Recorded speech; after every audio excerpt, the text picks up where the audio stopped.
Guys, അപ്പോൾ നമസ്കാരം. അപ്പോൾ ഞാൻ പനിയാണ്. അപ്പോൾ പനിയൊക്കെ ആയിട്ട് തലവേദന നല്ലുണ്ട്.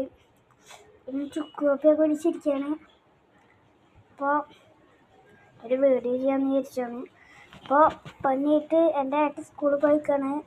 ഏട്ടനോട്ട് ചെയ്യാൻ പറ്റിയില്ല. അതുകൊണ്ട് നമ്മളായിട്ടും ചെയ്തു. അപ്പോൾ ചുക്കുകാപ്പി കുടിച്ചിട്ട് നല്ല പനിയുണ്ട്. പിന്നെ തലവേദനയുണ്ട്. ഇപ്പോൾ കിടന്നിട്ട് കഴിഞ്ഞിട്ടുള്ളൂ. ഇത്ര നേരം കിടക്കുന്നത്. പിന്നെ കുറച്ച് ഗുളികയൊക്കെ വെച്ചിട്ട് ഒന്നും ശരിയായി. അപ്പോൾ അങ്ങനെ കിടന്നിട്ട് ഇപ്പോൾ പുറത്തുനിന്നിരുന്നാണ്. പുറത്തുനിന്നിരുന്നിട്ട് ഇത് കണ്ടിരിക്കുക. പുറത്തൊക്കെ കണ്ടിരിക്കുകയാണ്. അപ്പോൾ ഞാൻ 3:30 ഏട്ടൻ വരും. ഇപ്പോൾ എല്ലാവർക്കും ടാറ്റ ബൈ ബൈ. എന്നാൽ നാളെ